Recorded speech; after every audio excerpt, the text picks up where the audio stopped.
Batman, on a level, you could be the greatest individual in football. We are back with another video, and I'm joined by a very, very special guest, a Premier League content creator now. Love the intro. Love the intro. Has to be done. Nottingham Forest in the Prem. We're going to talk about James Garner today. But Ben, how are you doing? I'm not too bad. I'm happy to be back in the Premier League, and like I said, I'm a Premier League content creator now. That sounds good to say. You must be buzzing. Yeah, all right, I'm buzzing. It's been 23 years now, and now we're back in the Premier League. It's still unreal. It's still unreal, but now we're back. Now it's time to have fun and enjoy this long-term. We call it long-term fun, man. It's fun. We'll see how Forest do. But today we're going to be talking about James Garner in that video. Obviously, James Garner was on loan at Forest. From what I've read and from the little I watched, he done well. But Nottingham Forest fan watched him every single game. So like he's probably the best guy to talk about him. But first, let's start. James Garner, how do you think he done on loan at Nottingham Forest? So the first time he went on loan 2019-20 season under Chris Hughton, and he was on loan at Watford, wasn't he? Yeah. And then when he came to Forest, I'll be honest, I thought to myself, who is this guy? Who is this guy? I'm like, because like he didn't do well for Watford at their place, and then he's coming to a club that was really bad, and then he made his debut against Wickham, and when he made his debut, I thought, okay, I thought he's not too bad. He reminded me of Michael Carrick, and then that season, play of the season. And I thought, okay, this guy can play football. Then the second season, he come back, and it was under Chris Hughton that time still. And I think he come back against Derby County. Come on, he did all right, but it wasn't the same James Garner that we had in the previous season. And I thought to myself, oh, what a player that's not done the hype. So, as you know, Chris Hughton got sacked. Steve Cooper come in, and the first 2 months before, I think it was before December, he wasn't great. I keep it real. He wasn't great for Forest, and then he was on the bench, and there was talk of him going back to Man United because he wasn't playing. And people need to remember he played under Steve Cooper for England under 18s, so Steve Cooper knows him. So he was slowly getting to the side, slowly. And because with Garner, he can play that number 10 role, he can play that number 8 role. And when he was playing that number 8 role, he was slowly going up and down. And then around January, we brought in Davis in from Aston Villa, and he was getting better. He was getting circled, and I thought, and that's the player that we had on his first loan spell. I thought, you know what, he can play football now. And when he played alongside Ryan Yates, one of our academy players, he was getting better and better and better. And for him, you can call it as a successful season for him. And as I mentioned, he can play anywhere. That number 8 role, that number 10 role, but I think he plays better. He played better in the Championship as a number 10 role. So, to be fair, he's been fantastic for us. And Man U've got a good player for the future. Really good. I think, from what I know, I think Zinkernagel was like your like 10 kind of thing, and then maybe sometimes James Garner pushed up when he might have come off or something. Yeah, because like I said, when he wasn't playing, because we had Jack Cole back, because we had he had the left back, so Ziganel would be number 10, Garner would be number 8, and if Ziganel got playing, we'll push Garner up, but it made Garner play better as number 10, because when we got players like who's more defensive minded to James Garner would just like, James Garner, he would just ping the ball. He likes to ping the ball to if it's Brendan Johnson, Davis, he knows he's a baller. So as a number 10, I think that's where he gets more of the ball. So Do you think he lacks a bit defensively then? That you think he's better further forward? He's got to it's got to be alongside someone who's more defensive than him. Because if he's not, then he's in trouble. Because he's not a person that will do a 50-50. He'll like a physically imposing player. Yeah, he's not that kind of player. He likes to play out. He look for the ball. He'll look for a winger. He'll look for like that number 10 if he's playing that number 8 role. So he needs, if he does play the 2-3-1 for 4-2-3-1 formation, he needs someone next to him who's defensive, who just who can make for Man U, like a Fred or McTominay. Or how we had Nemanja Matic before, kind of thing. Yeah, Matic kind of player. So that's what he needs. And with Ryan Yates next to him, made him to the next level. And like I said, it's the scene with the keeper has made him, as a Forest fan, like a fantastic player, like a superstar. I'm not trying to try and go overhyped with him because he's got so much to learn. But that role that he played for Forest, it's just been mad for him. So when you say he has stuff to learn, what would you say is his like biggest weaknesses that you can kind of improve on? It's tackling. It's tackling because, like I said, when I mentioned when he's got someone next to him, like a more of a person that can head the ball, he can tackle.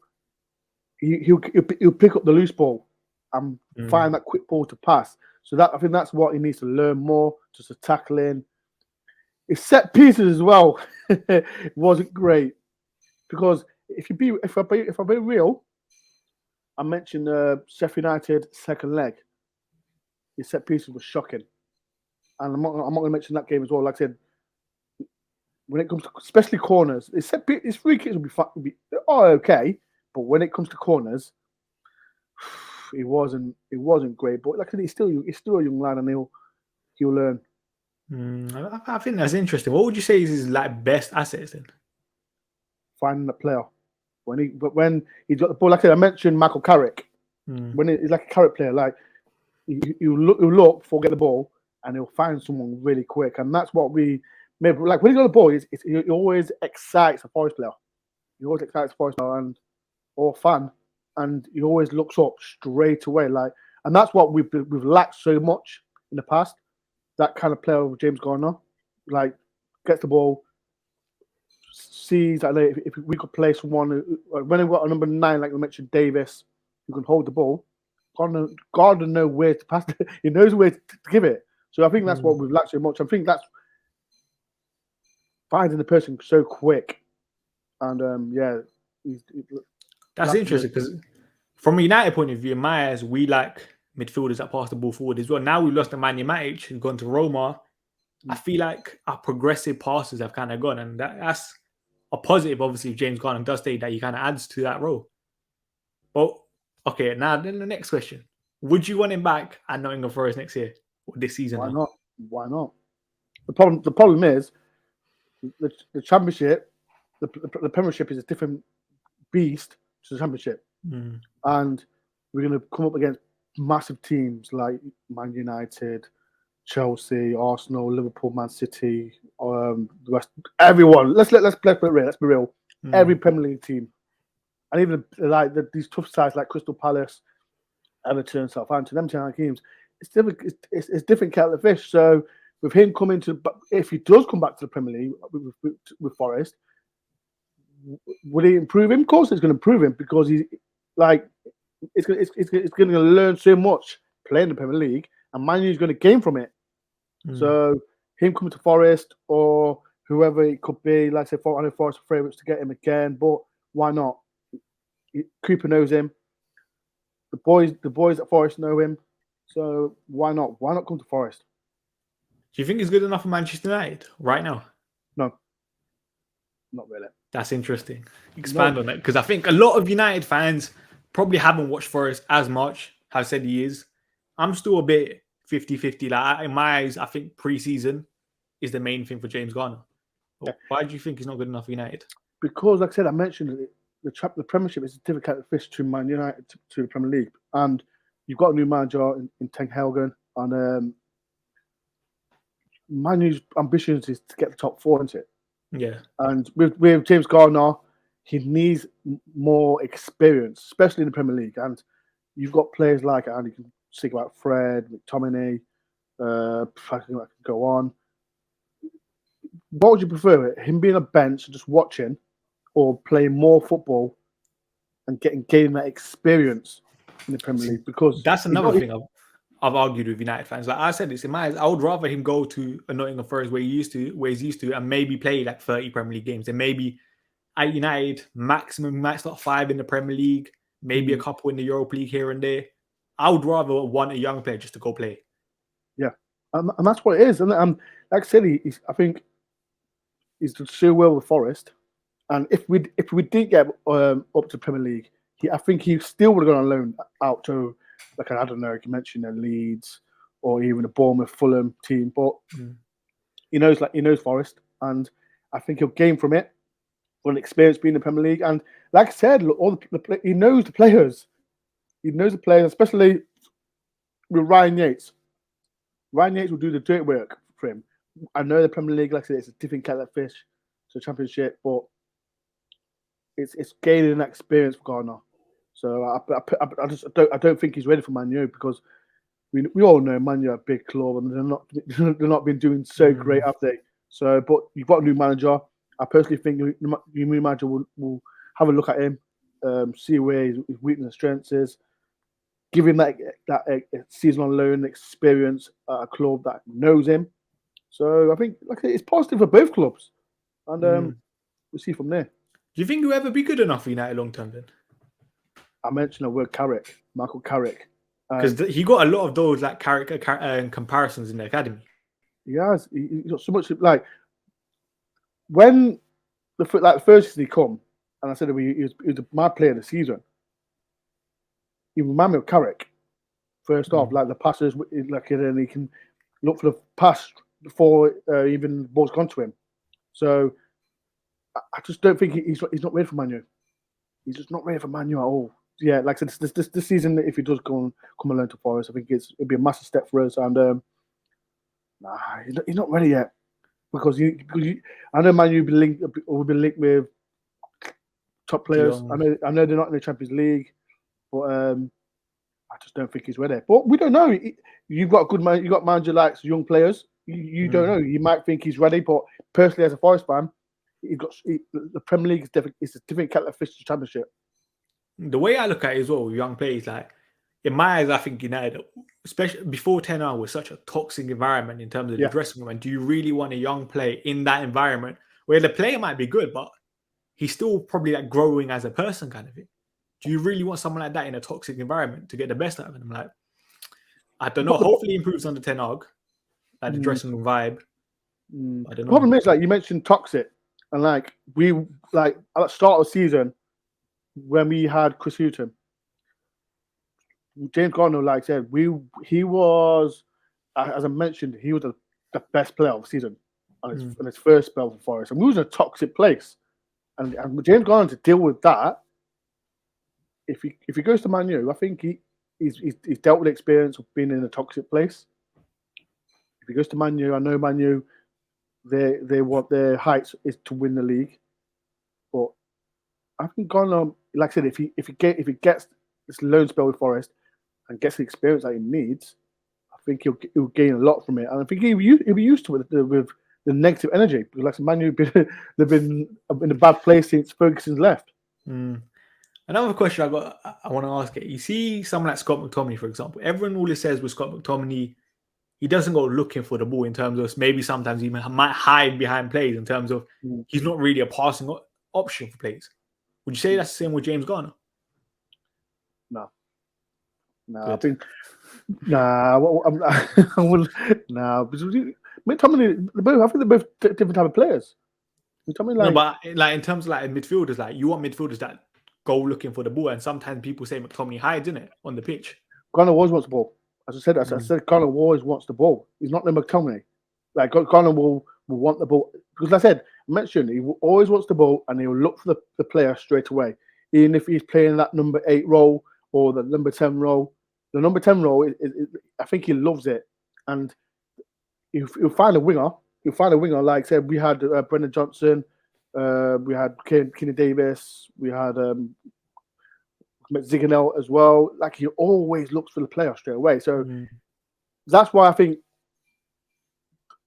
he'll gain so much at Man U, because with the new manager in place, I think, and the experience in not the season, next season afterwards, he'll gain from it. So to Man U, like I said, if he doesn't impress at Man U, he can come back to Forest if he wants. Would you say Forest are more of like a, from what I've seen, I think Forest are more of a counter-attacking side. Is that correct to say? Yeah.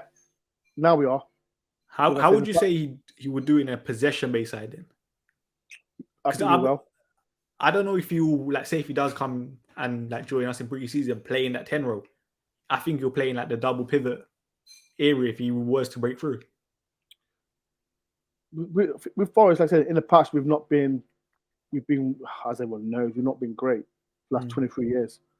And under Steve Cooper, I've mentioned he's played with Steve Cooper. I think he won the World Cup under 17s with him. Yeah.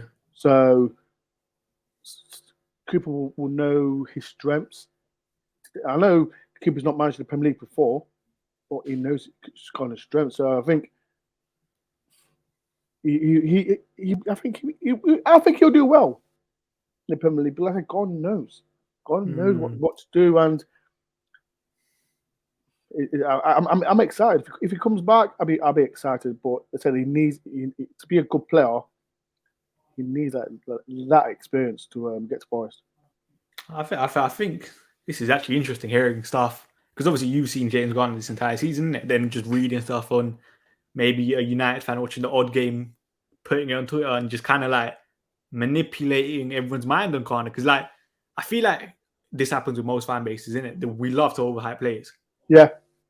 And it's good to hear like a level-headed analysis on James Garner in terms of the flaws he has in his game and obviously the positives he has in his game.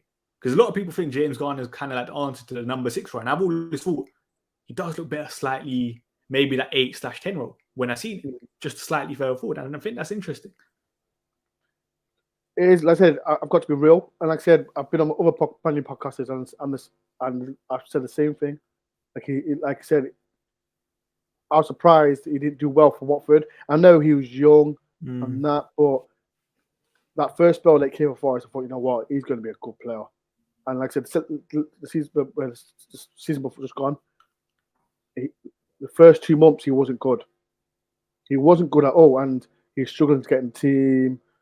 And like I said, Cooper knew him well. And like I said, with him being like that number 10 role, I'm not saying he's going to be a number 10 role for Man United. I just don't think he will, because he won't. Simple as that. I don't think he will. But you never know. You never know in football. He could play at number 10 role, but I personally think he'll be more of a number 8 role alongside that DM that can do all the dirty work for him. Like you got said, you can McTominay or Fred or Manu could get. Manu will get someone good. I think we'll probably sign 2 midfielders, De Jong and someone to partner alongside him, hopefully. So maybe like an understudy to De Jong. Yeah, you need one because like when he goes to Man United, he needs someone to help him out. Because if you have someone who's got experience as football, like I don't know, it could be a 28, 29-year-old person who knows the ropes in Premier League and helps James Garner around, he can be a fantastic player. But like I said, there's always bits that need to improve as well. So I think he's going to be a good player. But like I said, time will tell. Football's a funny game. You know what? I enjoy this. This little talk on James Garner, because I feel like I learned a lot, and I'm guessing everyone at home probably learned a lot as well from James, like talking to you. So like, thank you for this. No worries. Like I said, hopefully we can keep him. Come to Forest and do some bits for us. Because like he's a good player. He's a good player. I think he's not ready for Man U. He's not ready for Man U. I'm not saying that because I want him back, blah blah blah. No, I understand. He needs that another experience, because I know what Man U. I watch all football. I know Man U like to take players abroad and all that, but he'll gain so much experience with Forest and under a manager that can deal with young players. And everyone knows Steve Cooper's record with players like Spence, Davis, Zikinel, Lowe. These are young players, and with James Garner spelling Premier League, why not? Why not? Because that's what I think is my ideal situation. Like, say, even if he does impress in preseason, I would rather him just get game time at Forest, play 30, 35 games in the Premier League, and let's just see how he does in the Prem. Because obviously, you said it, Prem, Championship, two completely different leagues, two completely different levels of players that he's coming up against. So I think it will be a good learning curve for obviously James Garner to then, if he's ready to make that step up to United, rather than just being a bench part player for United currently, which is what I think it will be, and maybe getting the odd game here and there in the League Cup and Europa League. This is a problem with English players. Like, I talk about Mason Mount. He went on loan to Derby, and Vitesse as well. And then look at him; he's doing good. And I think we can mention, like, it's all right. It's okay for a player to go on loan to Forest and then go on loan to, I don't know, a foreign club to gain different kind of experience, what the culture is, how they play, blah blah blah. Like I said, the Premier League. We're in the Premier League now. We're back, boys. So hopefully James Garner can another spell for Forest, but we need him to do much better though. If he does come, I hear that. But before we wrap things up, how do you think Forest will do in the Prem? I've been asking this so much. Listen to me. I think we need to gain players. We've got to get players that who experience, hungry players. I'm excited. It's been 23 years since we've been in the Premier League, so I'm excited. But we will stay in the Premier League. I'll tell you when the transfer window is closed. That's what I tell you. But it's going to be tough. It's going to be tough. All these clubs. I'm excited. I'm just so excited, but I'm ready. I can't see where we're going to finish in the league till the transfer window closes. Then I'll tell you. I think everyone probably really, really wants Forest to do well, because obviously everyone knows the European heritage. We're a big club in England, and it's great to obviously have Forest back in the Premier League. But listen, big up everyone for listening. Make sure you guys subscribe to Door on Tour. The link is in the title and in the description below. Is there anything else you want to say before we wrap this up? Like I said, people, I'm the new Premier League content creator now. I've just reached 8,000 subscribers, so if you can, congratulations. Yeah, so people go and subscribe to Door on Tour. It's a new journey for me. I do vlogs home and away, previews, reviews. I interview ex-Forest players as well. I do a lot. So if you can, people go and subscribe to my channel. And, I think you've had Kevin Campbell on your channel recently as well. I've had Kevin Campbell. I've had loads. So, but yeah, I've interviewed Steve Cooper's brother a lot. Listen, we know how good the vlogs are going to be next year in the Premier League. Like, the emotion. Say, like, let's be honest, everyone gets battered by Man City, innit? Like, your reaction to that is going to be, it's probably going to be hilarious. Yeah, it's going to be hilarious. But listen, I'm excited. Like, Championship football, yes, it's been good, but we're the big boys now. So I'm ready. I'm excited. So if you want to follow my journey, people, go and subscribe to Door on Tour. It's there right there. So yeah, I'm buzzing and excited. I can't wait to beat you lot. Listen, hopefully not. Hopefully not. We're not going to be as bad as we were last year, innit? But lastly, how do you think now you're in the Premier League? We got VAR in the Premier as well. Listen, I love VAR because they did a massive favour for us in the playoff final. 2 penalties. A couple of the penalties. I don't know. I remember now against Huddersfield. Yo, listen to me. I've told everyone if there was 2 penalties, Samba would have saved them both anyway. So it's not a problem. No drama. So listen to me. I love VAR, but I can't wait, man. I remember we played Chelsea in the FA Cup, and we had 2 stonewall penalties because of VAR, and they didn't give it us. So listen to me. I prefer to be in the Premier League than the Championship. I cannot wait. I'm buzzing. Listen, fairs. But listen, big up everyone for watching. Make sure you guys like the video, comment your thoughts on James Garner, and make sure you subscribe to this channel and Door on Tour. The link is in the title. But big up everyone for watching. We will be back